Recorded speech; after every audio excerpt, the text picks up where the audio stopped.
Clog TV. Beyond the policy.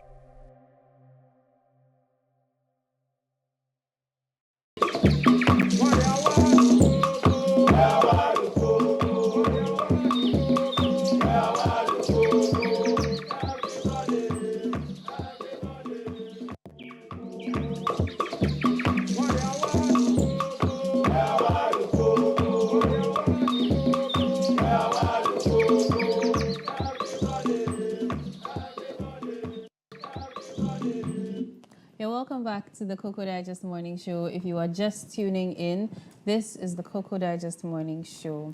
And once again, my beautiful dress is by Seams by B on Instagram. She's located in Adenta and her number is 024 564 4384. Again, 024 564 4384. And of course, don't forget to send in your comments, your questions, your suggestions onto our WhatsApp number, our Facebook and YouTube live stream. We will read them aloud and then also ask your questions to our guest. So yes, it's time for our main discussion now. And we have here a security analyst, but his profile is lengthy. Even though I'm not going to read everything, I'll just give you just a small tidbit about him. So he's in the person of Mr. Adib Sani, and he's the executive director of the JTK Center for Human Security and Peace Building, and also doubles as the CEO of JTK Security. It's an IT-based security system and service provider. And then he's also an executive council member of the Coalition of CSOs Against Proliferation of Small Arms and Light Weapons.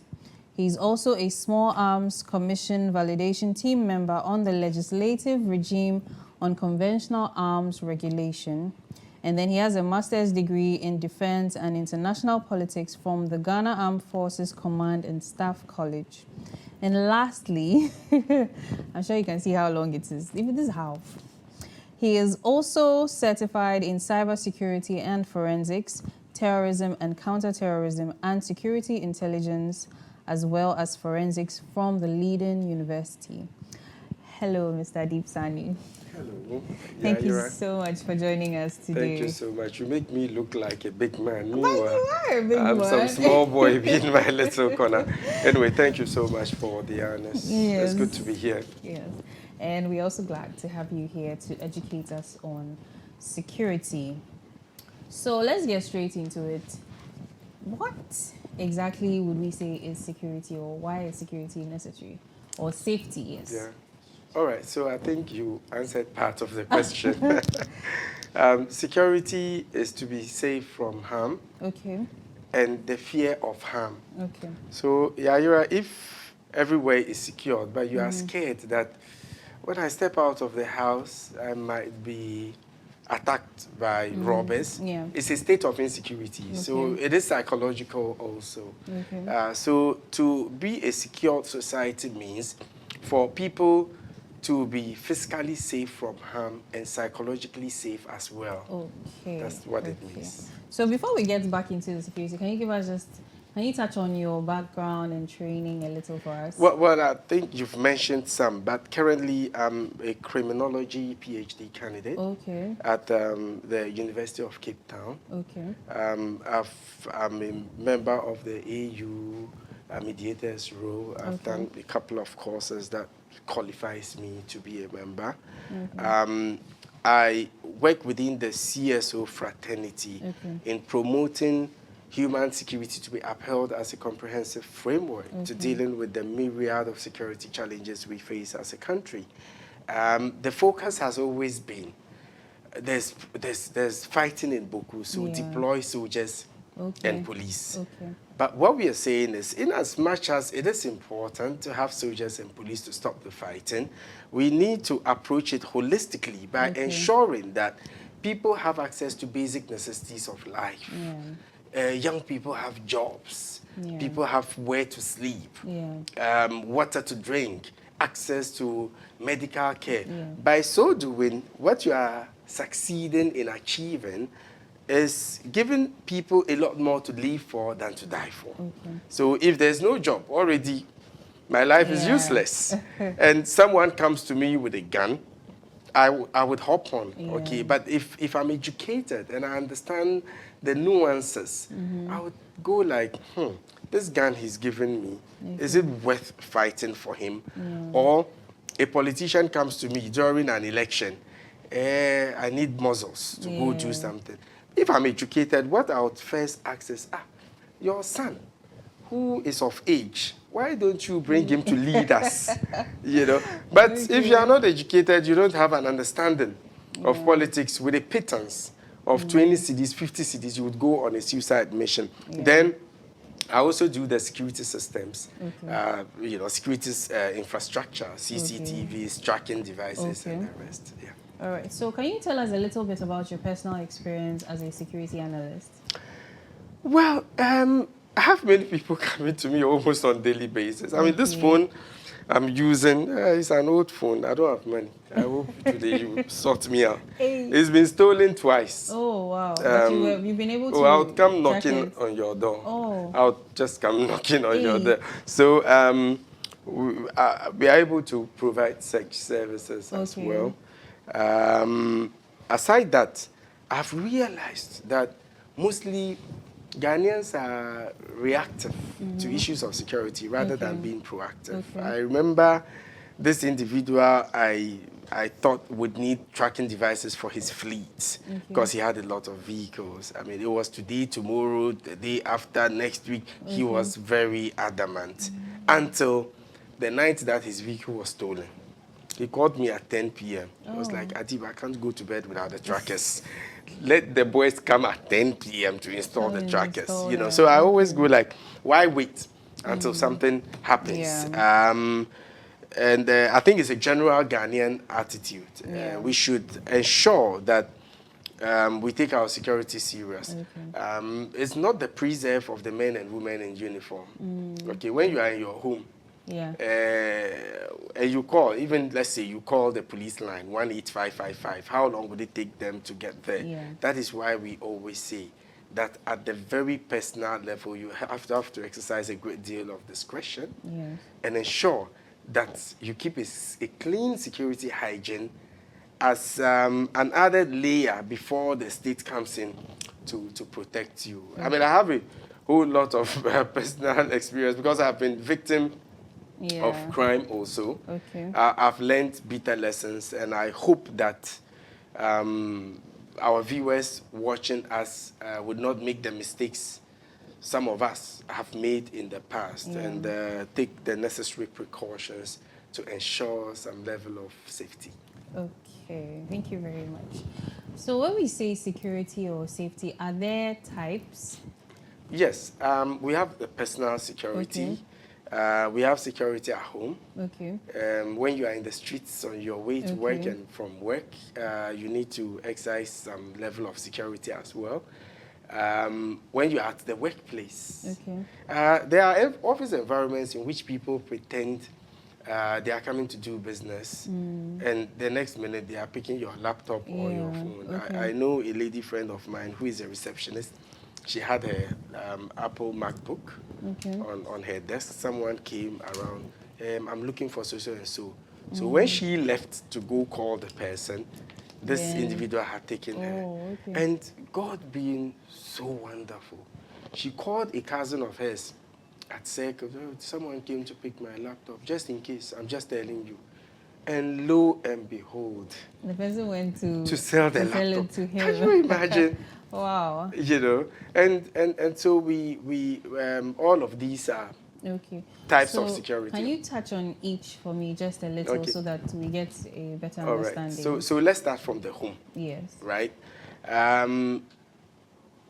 Today I'm going to be practical, so people become security. I mean, our viewers are going to be security auditors today. Yes. Just walk around your environment, enter the criminal mind. If I'm coming into this house, where would I pass? Do you have burglar proof? Is it the lower level or you are on a story building? Even if you are on the story building, it's not 100% safe. J.B. Dankwa was killed when he was at the upper floor because the criminal had used a ladder to access the balcony into his bedroom. Okay. So after doing that assessment, we need to take certain precautions. For example, when you are sleeping, ensure your phone cannot be seen from your window. Because what these criminals do is to use what we call kwakwela stop. It's a long stick. And for people who sleep deep, I'm sure they can even pick the human being away without you knowing. So and they are able to pick up the phones, the laptops, and all that. So the kwakwela stop, do you know what it looks like, or can you describe it? Oh, it's a long stick with a sticker of some sort at the end. Yes. So when they push it through your window, and if you are using a net, obviously it's very easy to tear. Then they push it all the way into the room. Then they target the item. Then they just pick it. It's so easy to do. And that used to happen to us on campus. Absolutely. Yeah, so you see that when you're walking through the hostels, there are holes in people's nets all around. But for that one, because of how the rooms are, the beds are close to the windows, so you just have to be a little more careful. And let me just continue with the home. Sometimes we invite all manner of people into our homes, artisans, carpenters, masons, and the rest. Please, never let anyone know you have money at home. Okay? So what I do is, I pay electronically as much as I can. I'll let you know, I'm in Nisika. But I'm in Nisika, just so he knows I don't have money at home. If you give an artisan, not all are criminals, but some are, unfettered access into your home, they can enter all the corners. They know you have money. For example, you are paying him 50 Ghana, then you come with the cash bundle and remove one. No, definitely you have money at home. Don't let them know you have money at home. And if you are a single lady living alone, you are particularly vulnerable. So what I advise the ladies to do is to pretend there is a male counterpart at home. So how do we do that? All right, so whilst you are with him, you can yell, baby, are you in the washroom? Oh, the carpenter is in, oh. Baby, okay, I'm coming. Or you pick a phone. Baby, the carpenter is in. Should he wait for you? Oh, he can continue. Oh, okay, bye. So those are some of the tactics. You know? I see. He knows there's someone at home, And the children. When someone knocks, hey, uncle, they open the door. Teach the children. Don't open the door to anyone, except tacit approval from mommy or daddy. Because you can go out, uncle would come home. And you know. So again, on the single ladies, I'm sure we have single ladies. There are sometimes, you know, some of them living alone, there are sometimes they have issues where it's like somebody's watching you from afar. They see you leave the house to work, come home alone. Once in a while, or over the weekends, your friends come over, but on the regular or for the most part of the days in the week, you come in and out alone. So how do we, you know, handle that, something like that? All right, so we call it profiling. You are being profiled. And mostly people get a lot of our profile on social media. Everything about our lives is on social media, even the food we eat. I know friends of mine on social media, I know what water they bathe this morning, whether it's cold or hot, and so what we advise is you vary your routes. Today, you are using the back of the house. Tomorrow, you are using the front. The following day, you are using the side. Beyond that, I think you can also install some basic security systems. I mean, make sure when you rent, first of all, I think a lot of Ghanaians don't. When they rent, they just move in without changing the locks. You don't have to change the whole lock, just the cylinder, which is about 20 cedis maximum. Because the keys might have gone through a lot of hands. You don't know who might have duplicated. So let's change the keys. Let's install burglar proofs. Beyond the door, you can have a fabricator come to install a metal burglar proof for you. Let's keep our environment well lit. It's also very key. We can install some basic alarm systems. We can even have CCTV cameras, because there's what we call in criminology rational choice theory. So before a criminal perpetrates a crime, he's human, he's rational, he's able to juxtapose, if I perpetrate this crime, would I be caught, would I not be caught? Yes. So if he knows the possibility of him getting caught is low, invariably he would perpetrate the crime. But if he knows there are cameras, they would catch me. Yeah. He wouldn't do so. So let's try to, as much as we can, disincentivize people from coming after us in the first. All right. So it's getting very interesting here, very informative, and you are reminded to please call our WhatsApp numbers. Call our phone numbers or send in your WhatsApp messages to our number displayed on the screens. You can call in and ask your questions to Mr. Adib Sani, and he will educate us and inform us on how to be safe. So yes, we are still on the types of security. So we've talked about the home. So let's go to the personal security. Okay. So can you give us a little advice on that too? So if you are stepping out of the house, make sure you don't carry too much money more than you need. Okay? And don't let people know you are carrying money on you. I remember some time ago, I was in a trotro. There was this individual on, hello, you wouldn't know who is in the trotro with you, who would follow you. Yes. Okay? And when we are walking by the roadside, let's walk against the traffic. Okay. Don't let the cars come from behind. Okay. You get me? You can easily be grabbed and dragged into the vehicle. So you should see all cars coming towards you. And mostly, for men, we keep our wallets in the back pocket. It is advised we put it in the front pocket. Even though it's inconveniencing somewhat, but that is the right thing to do. We also need to be extremely careful about our transitional spaces. Okay? Basically, transitional space is a space where people come and go. It's not the destination. And a classical example is the gas station. All right? So when we drive our vehicles to the fuel station, at the point the attendant is dispensing the fuel into our vehicles, all our attention is on the amount, right? Okay, so someone can come from your side and grab your bag from the front passenger seat or the back seat. Okay, so let's keep an eye on what is going on around our environment. If you see someone lurking, okay, around a transitional space, you need to be very careful. Let's not also keep our bags in the full glare of other road users. And it used to be a major problem on the Achimota stretch. When they would just break your glass within 2 seconds and grab your bag and run into the forest, all right? But I've seen lately some police presence in that area.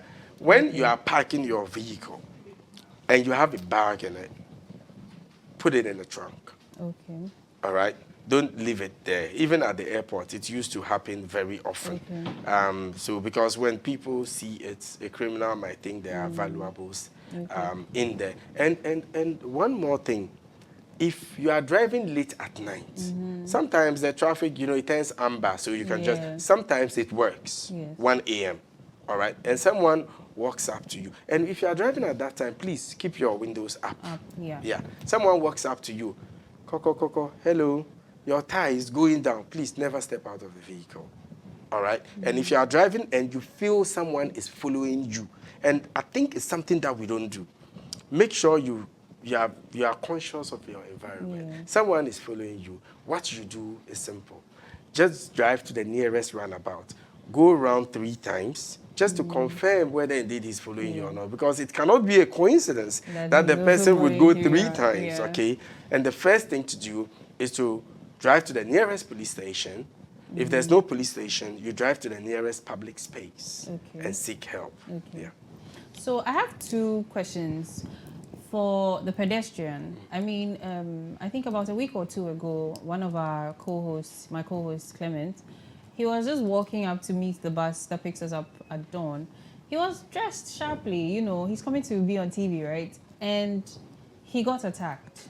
Fortunately, you know, by grace and all of that, they returned his things to him. But how does one navigate being profiled? Because you just want to look good, and you're looking good, and you're just going your way, you know. So how do you also handle something like that? Okay, so we need to maintain some level of situational awareness, okay? For example, situational awareness, I'm just going to give you a practical example. If you are walking, then suddenly you see people running towards a certain direction, what do? You run towards the same direction. What it means is you are responding to the situation, all right? So when you are walking at that time of the morning and you see people, someone walking towards you, what I would advise you is to switch lanes. Pretend as if you are crossing the street. Okay. So what if maybe they were behind you? Good. Yes. So if you are, that's why you need to be very conscious of your environment. Okay. So if the person is behind you and you are suspicious, double up your pace. Okay. Okay. Maybe he wasn't so conscious after all, and they appeared from nowhere. All right. But one thing we need to be sure about, Yayura, is the fact that you cannot be 100%. Okay. There are situations in which you are even a security expert and you fall victim. Okay. But as much as we can, by following these basic protocols, you are able to protect yourself to some extent. Okay. Absolutely. So my other question is, there was a time where they said some places in town, I think around cantonments, we would have people come and lay down this sort of piece of wood, which has nails, you know, punched into it. And if you are driving, you'd have to just stop and then pick it up, no, clear the way. Yeah. So how do we do? Okay, we have a call. We have a caller. So we'll get back to that question. Sure. So hello. Hello, good morning. Good morning. Please, your name and where you're calling from. My name is Daniel. I'm calling from Central Branch. Daniel, okay. Please, what is your question? I want to ask Mr. Sam whether they have a data of the criminal house, within our city, like for example, Kasua, whether they have some data about the number of criminals within Kasua, the number of criminals within Agadarka, we don't have this kind of data. The question is not, the speakers are not very clear. Can we have the question again? Okay, what I'm asking is that the security analyst has a data of criminals, for example, a number of criminals in Kasua, a number of criminals around Ashima, and we don't have that kind of data. Okay. So he's asking if you have maybe some data on the criminals in Kasua, right? Yes. Okay. So do you have data on criminals in different townships and things like that? Okay, so I don't have the data here. Okay. However, there are some areas that are more prone to criminality than others, especially the new areas. So if you are putting up a building and you don't have security there, you wire it. Yeah. The area boys, they would go and remove the wires. Okay. If you are not home, they know you are not home. They can enter your house and steal your valuables. Okay. And Kasua is an interesting case because the place has sprawled over a very short period. Unfortunately, the security didn't also sprawl. So the population went ahead of the security. That is why recently Kasua was made a police region. But this phone was stolen in Kasua, you know. And it's a major problem because I've spoken with residents of the area and they are complaining about crime. And it's a unique case because criminals are able to hide, you know, within the population. It's just like Ashima. and other places. Okay. But I can say, even if you are at East Legon, you are still vulnerable. That is why it is important you keep a clean security hygiene. So we have another caller. Hello. Hello, good morning. Good morning. Your name and where you're calling from, please. My name is Sefas Gusi. Okay. Hello, Sefas. Please, what's your question? Yeah.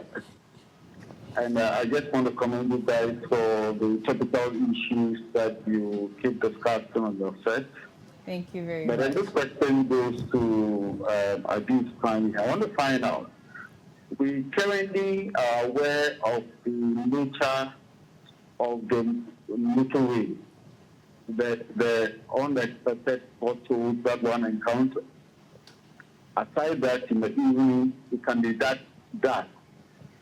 So, assuming you are flying the motorway and your car develop a fault, late the wee hour of the night, what would you advise that one to do in the wake of the fact that people can jump from the bush and attack you or what have you? What does you advise that one to do? Thank you. Thank you very much. Yes, Mr. Adib. That's a tough one. But you have. All right, no, come on. I have a lot of experiences on the motorway. I remember one night I was driving on the motorway very late in the night, and I saw this Indian couple. They were waving like, help, help, in the middle of the motorway. I couldn't stop. You get me? And recently, there's this gentleman I know whose car broke down on the motorway. So they were two.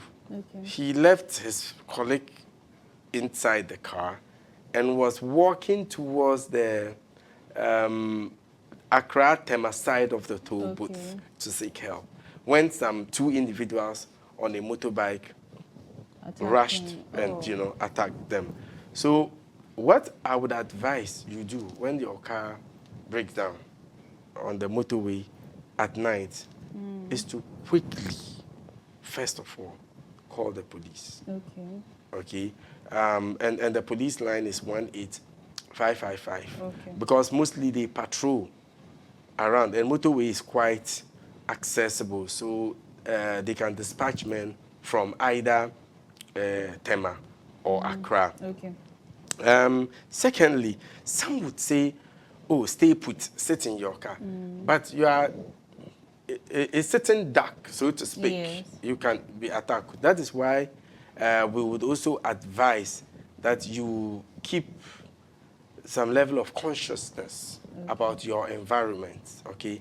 If you see unusual movements, you would have to move to the other direction before they get to you, all right?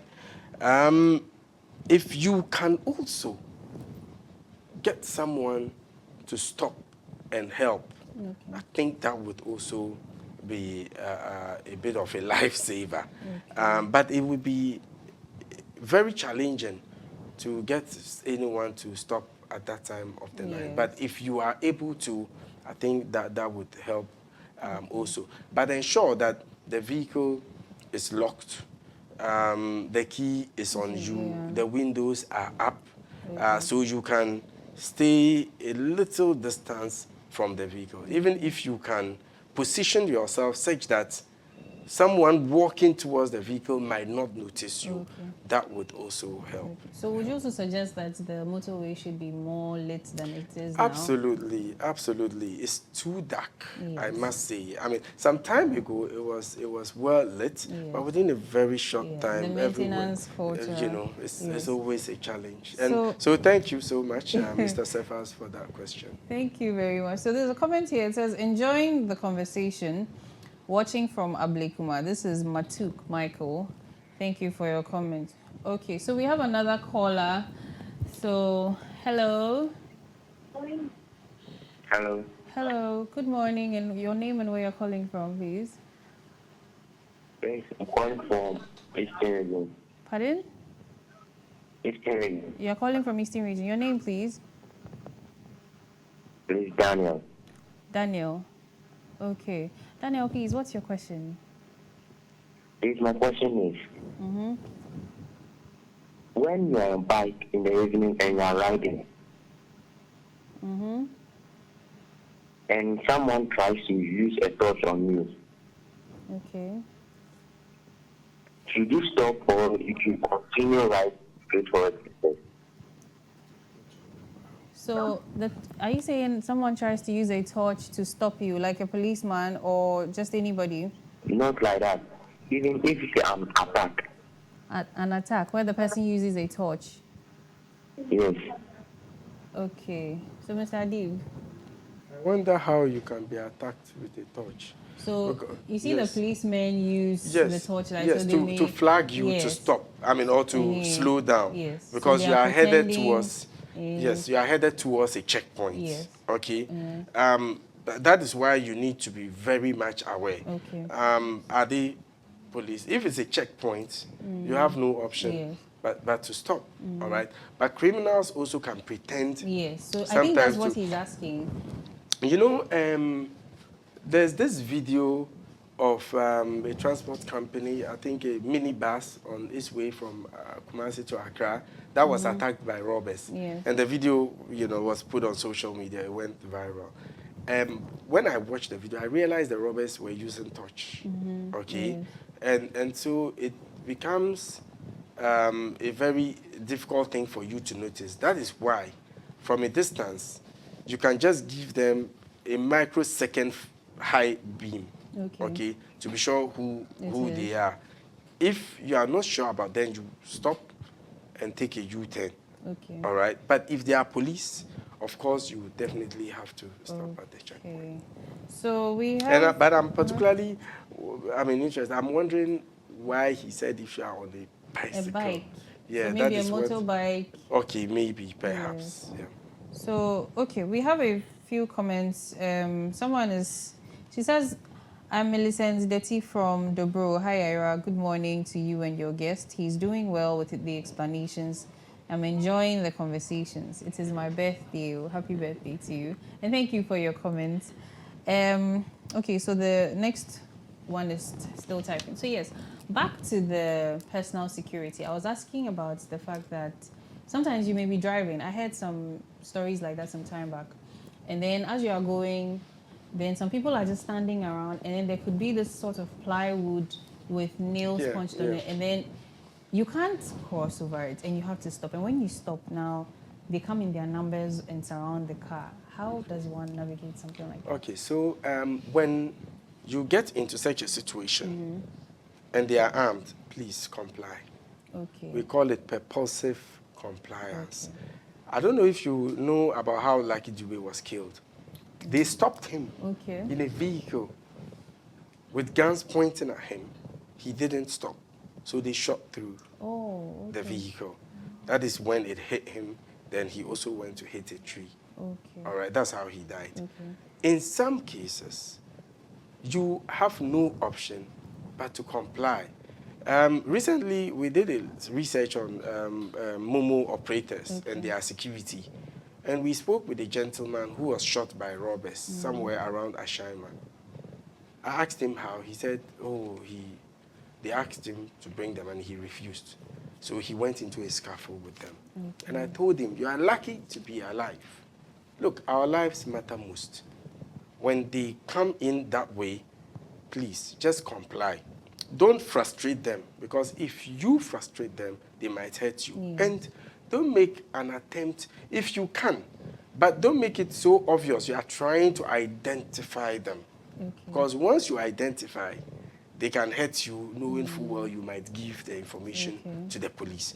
So when you come to such a stop, please, just comply.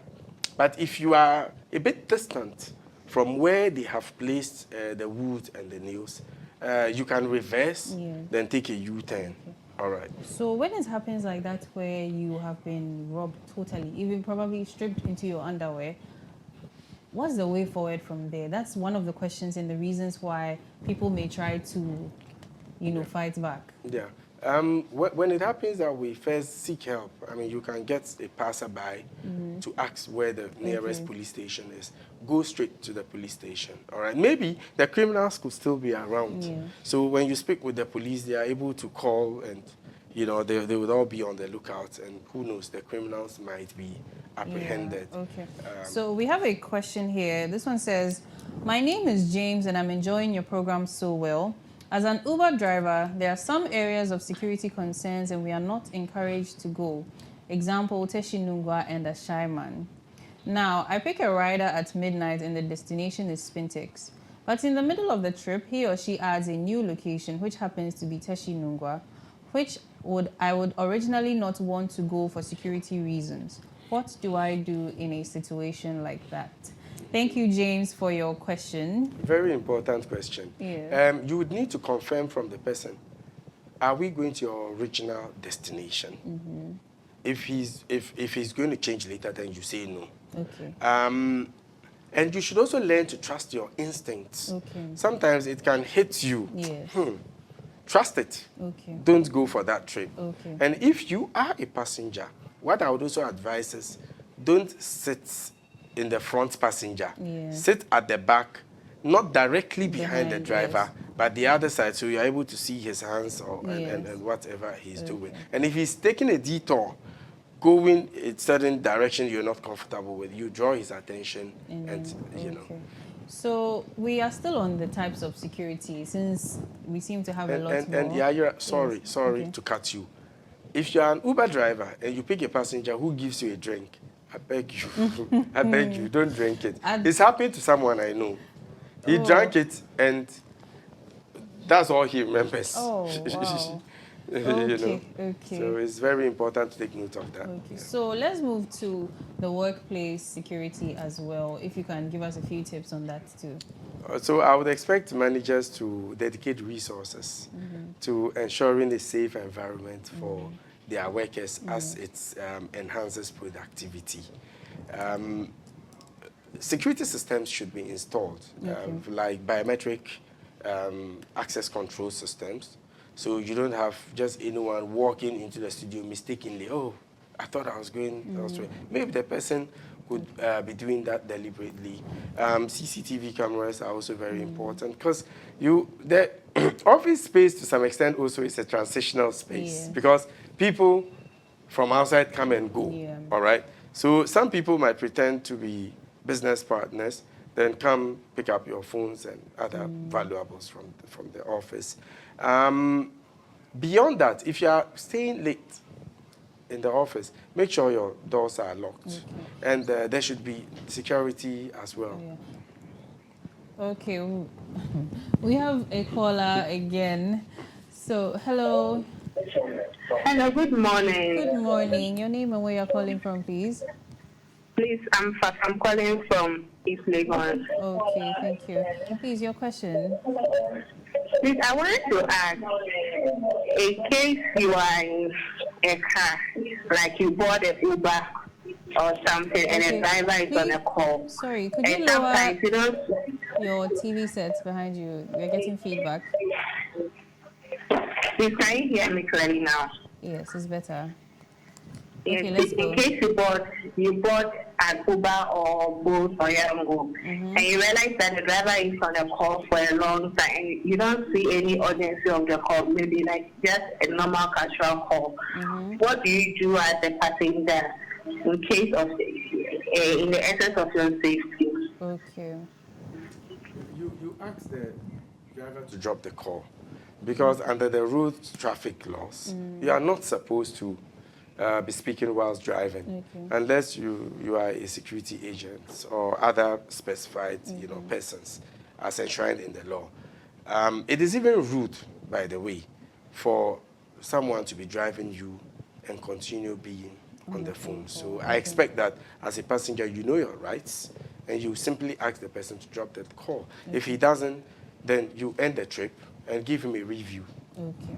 So, yes, I wanted to ask about the workplace security. You were talking about mainly the managers and things, but is it only the manager's responsibility to ensure security there? Does it not lie on the individuals as well?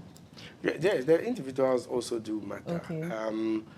That's why I indicated that if you are staying late in the office alone, you need to ensure the doors are locked. And you also need to ensure that the manned security who is supposed to be on duty is also very much Yeah. available. Okay. And when you are stepping out of the office, you are headed towards your car. Maybe it's at the car parking lot. Yes. You don't keep the keys in your bag. You get to the car and now sifting Yes. through the items in your bag to Yeah. locate the key. You need to have it in your hands. Immediately you get to the car, you are inside and off you go. Okay. All right. Okay. All right. So we have yet another caller. It seems a lot of people have questions for us today. Hello. Yes. Hello. Yeah, good morning again. Good morning to you again. too. Yeah. Yes. This question goes to What's your Mr. name, please? Your Abdul. name and where you're calling from? Okay. My name is Daniel. Yeah. Daniel. Okay. Yes. Yes. Where are you calling from, please? I'm calling from Angola again. Yeah. Okay. Yeah. Yeah. I want to ask Mr. Abdul. Okay. Okay. What impact is the information section of our prisons having on the prisoners when they are released? Is there any impact for information from the prison when they are released from in a prison or after they serve their terms? Is there any impact? Is the information section having some impact on them? Did you hear Can you that? hear? No, I didn't hear. We can't really hear you. Can you speak up a little, Okay, please? yeah. The question is that in our prisons, is the reformation department having? Is the information Hello, can you hear me? department? Yes, we're listening. Yeah, the reformation department is it having some impact on the prisoners when they are released from prison? Because I know prisons are to reform people. Okay. Is it having any impact on those who have been released from prison? Okay. What is having impact? So he's talking about the prisons. Yes. That are they able to give information, and is that information impacting us? Now, You know, who- like who those who gives have been information to who? released and things like that Who gives information to who? from the prisons. Yes. Yes. So the prisoners. No, so you see, maybe the prisons information center, things like that, where some people have been released, and if there's any information about those kinds of people around.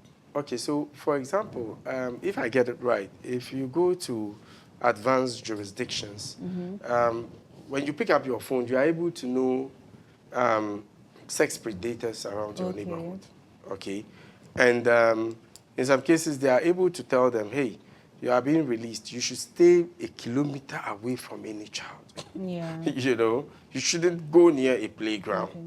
But in Ghana, we don't have the systems. Yes. I mean, someone can be arrested, detained in Tamale, be released. He would come to Accra, they would arrest him, and Accra wouldn't know that That this he has individual been in has jail. been. That is Okay. why we are asking that the systems be integrated. We should have Okay. a solid crime database, Okay. so we are able to keep track of such individuals. Okay, so that is yet to be put in place. Absolutely. Okay. So we have a question here. This says, good morning, Yaira. Big ups to Clock TV. I'm Emmanuel watching from UK. Can you please ask him if it's advisable to have a pocket knife or gun in your car for safety reasons? Yes, I was going to Interesting. touch on that in my questions for personal. Okay, so yes, you can keep a pocket Okay. knife for self-defense purposes. You can also have a gun in your car, but you cannot Okay. show So, it. Sorry, we have Brandish. another caller, Okay. so we'll put a pin in that. Okay. Yes. Hello. Good morning. Good morning. Your name and where you're calling from, please. Mohammed from Georgia. Okay. Mohammed, please, what's your question? Yes. I am a member of the drivers DTW, Digital Workers Transport Union. Okay. I'm speaking in regards to the drivers when it comes to the union for the drivers. I wanted to ask our brother the victim. I wanted to ask him in terms of where, like earlier on when the caller called in the location. There's been so many instances where we feel like the app company is not helping us. We're trying as much as possible to have a way with them in terms of security, because when you are being asked to sign up to be a driver, they ask a lot of requirements. But when it comes to the rider's side, there's no requirement because they don't even require a Ghana card to register. So most of the times when you are robbed and you go to the police station to report, there's no details of the driver's information. You understand?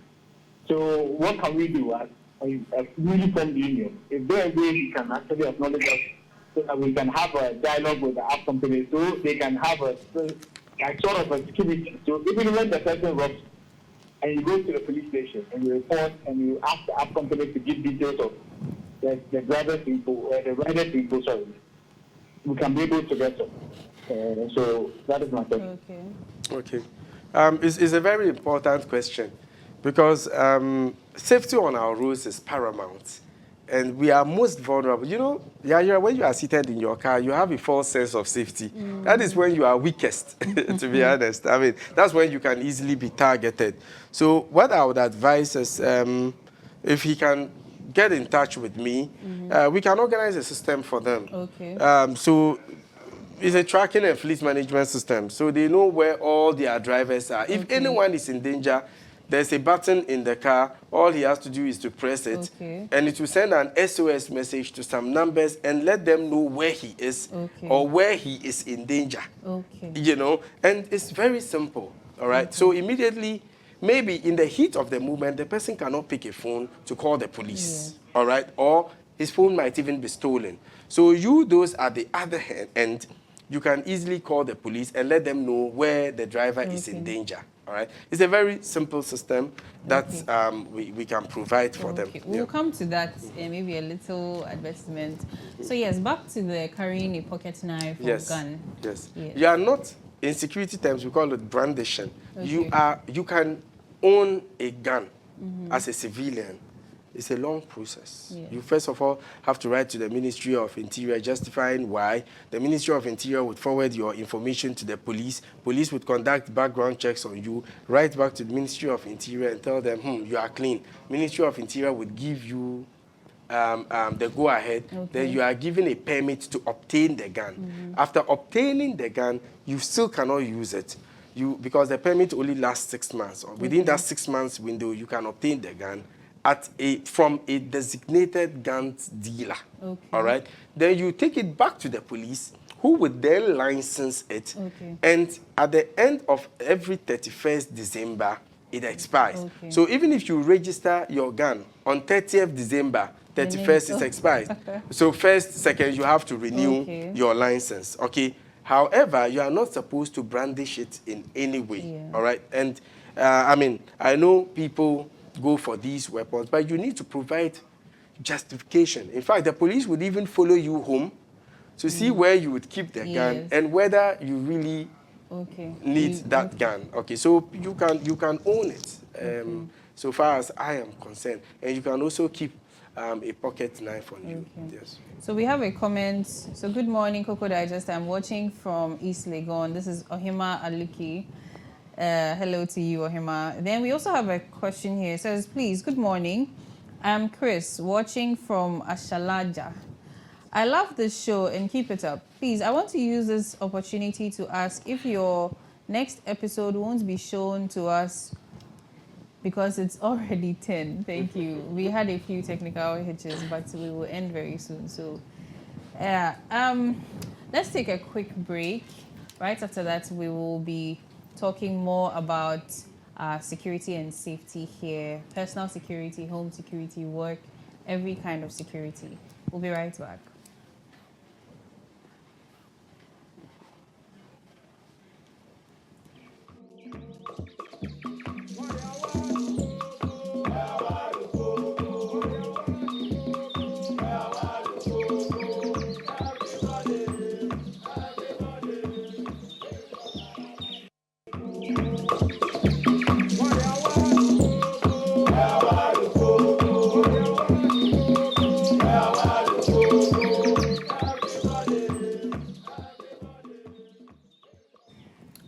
Welcome back to the Coco Digest Morning Show. If you're just tuning in, we are talking about security and safety with Mr. Adib Sani. He is a security analyst and he's educating us a lot on safety here in Ghana as individuals and as a whole unit. So, yes, being a security analyst and even the executive director for the Center of Human Security and Peace Building. Do you go on these community engagement initiatives where you educate communities about basic personal safety measures? Yes, we do that a lot. Okay. Prior to the 2020 elections, we went from one media house to another, and I'm hoping this time around Cloak TV will take advantage to educate journalists on how to keep safe during election coverage. Yes. We've also done a number of trainings for even Talo Ghana, VRA, Ministry of Information. We've done it for quite a couple of entities. Okay. So if you're an establishment and you care about the safety of your staff, and it's very practical, it's a very practical approach. Okay. We don't come to you with a lot of words.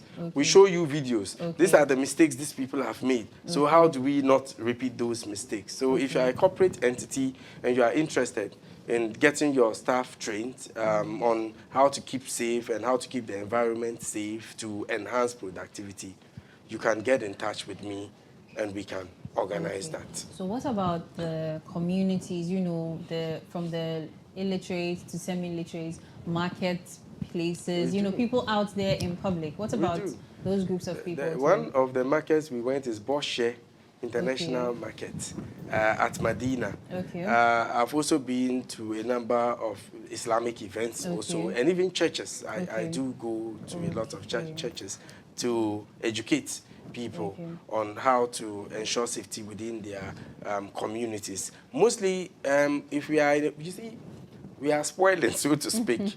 That sense of community unity is missing these days. Okay. It's not my business.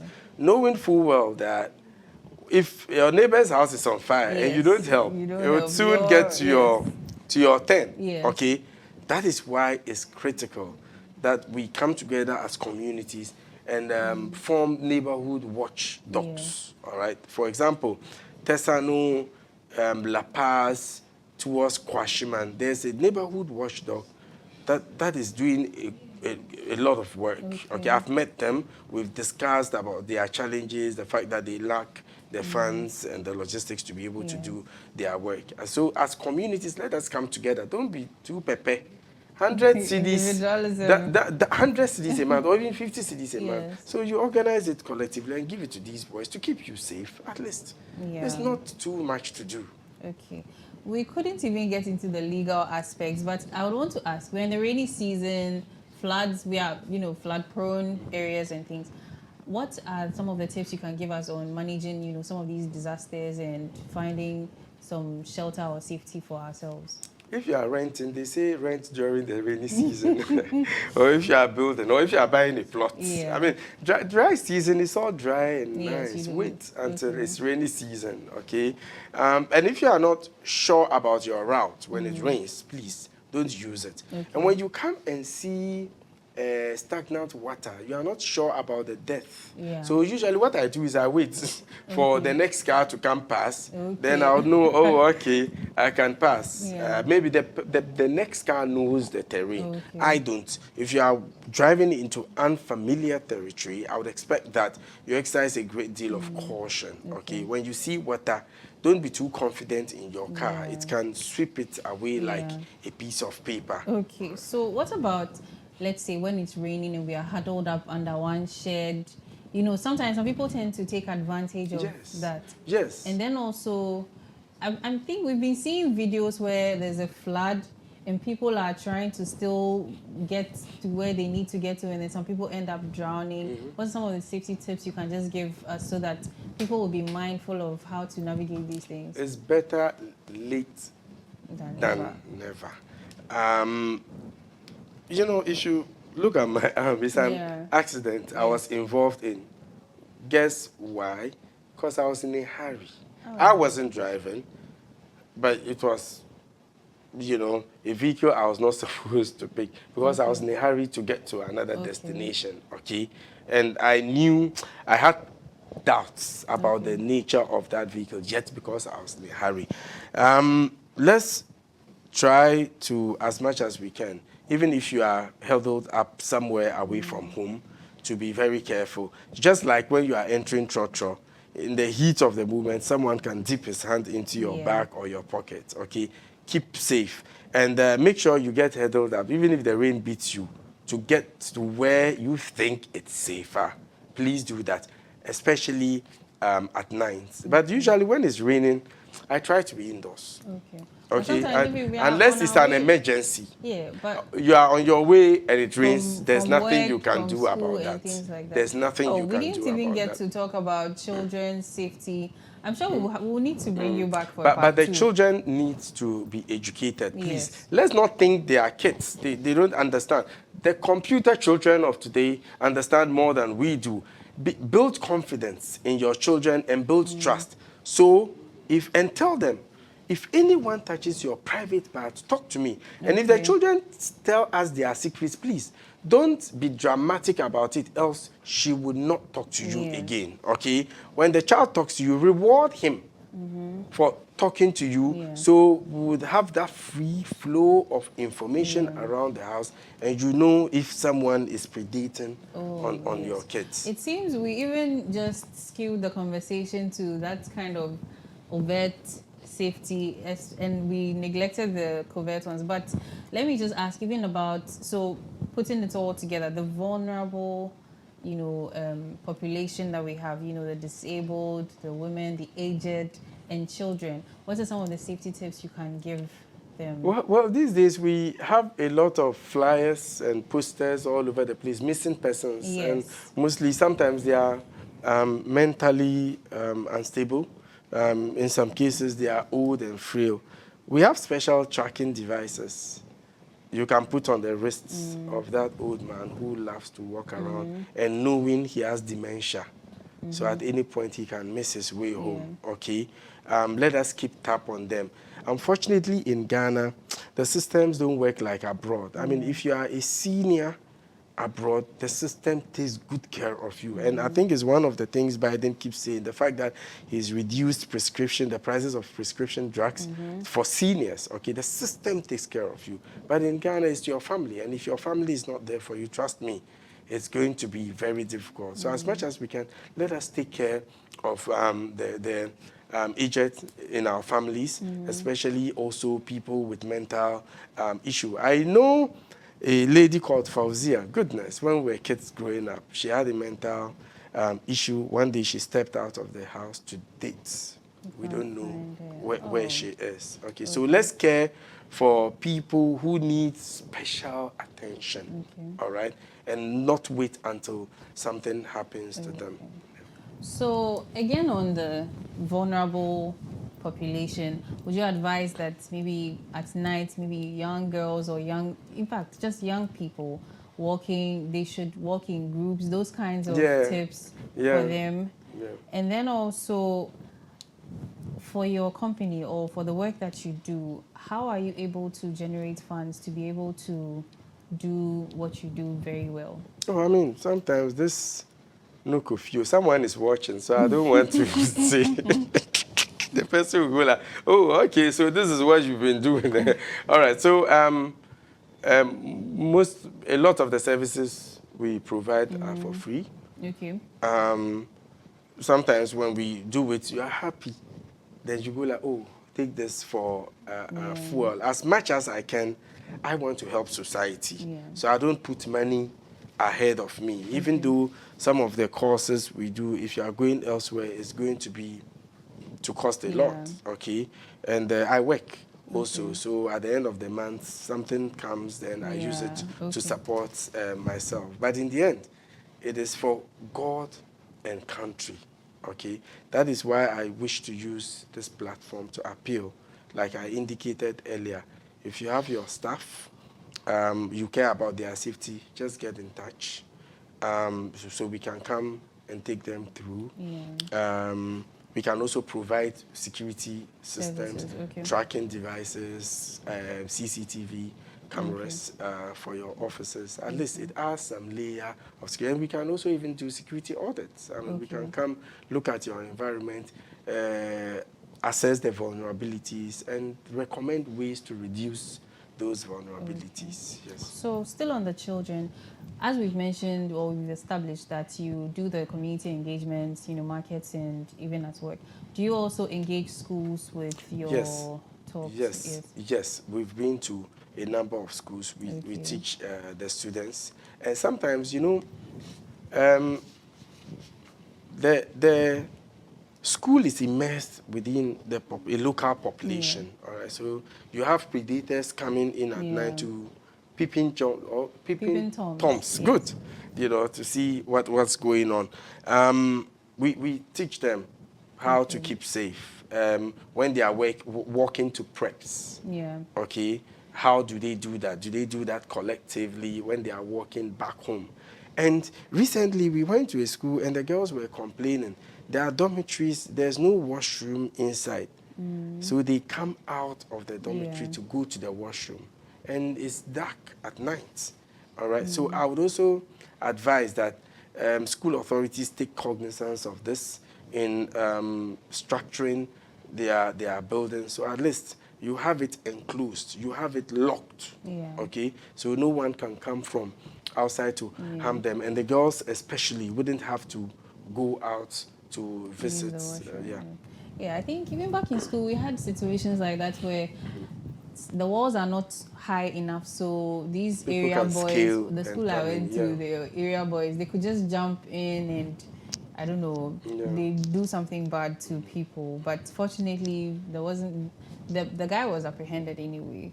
So yes, we haven't been able to talk about a whole lot of things, but we need to wrap up. There's always a next time. Yes, definitely. There will be a part 2. If is my boss, she calls me, no, I'm here. Yes, there will be a part 2 of this. And so, wrapping up, what are your closing remarks for our audience or our viewers? Well, security is everybody's responsibility, like I keep saying. We don't have to leave it to the men and women in uniform. We need to exercise a great deal of situational, personal, environmental awareness at all times. Let us invest in our security.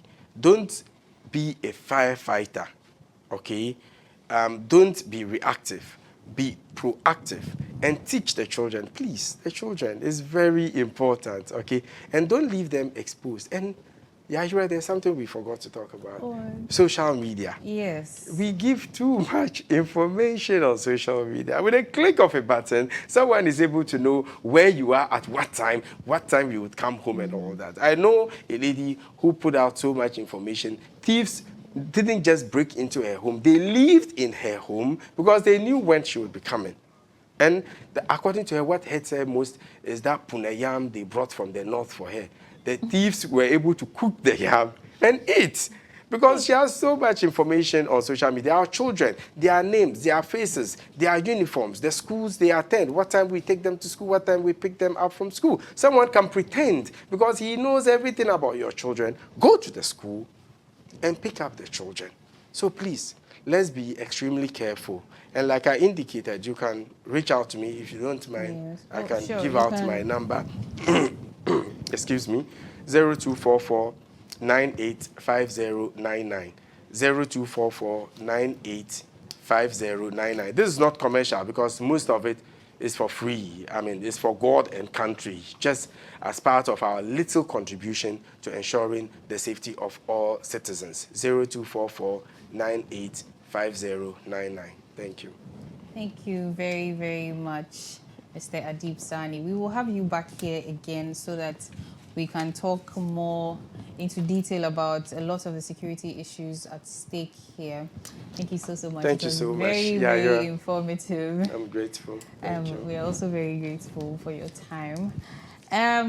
So yes, this brings us to the end of the Cocoa Digest Morning Show, and I'm sure you've been educated, informed, and entertained. Thank you so much for tuning in. Thank you for calling your friends, your family to join us.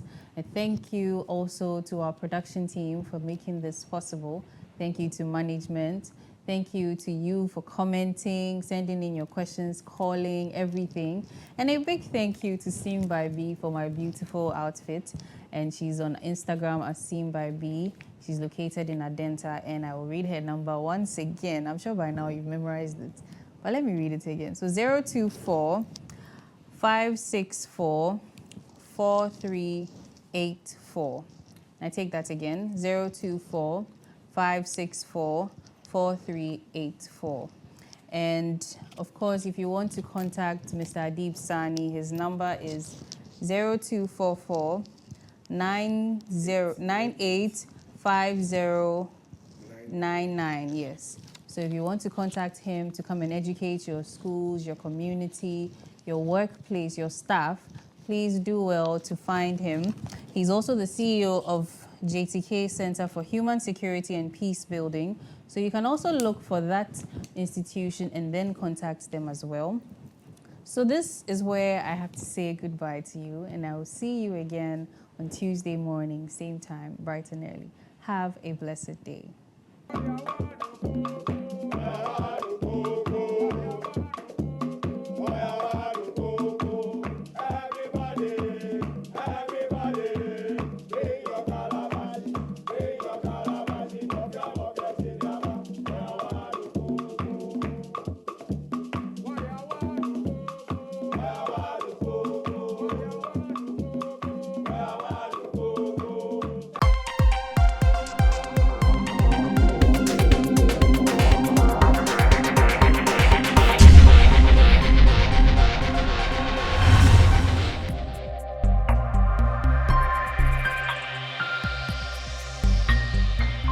Clog TV. Beyond the Policy.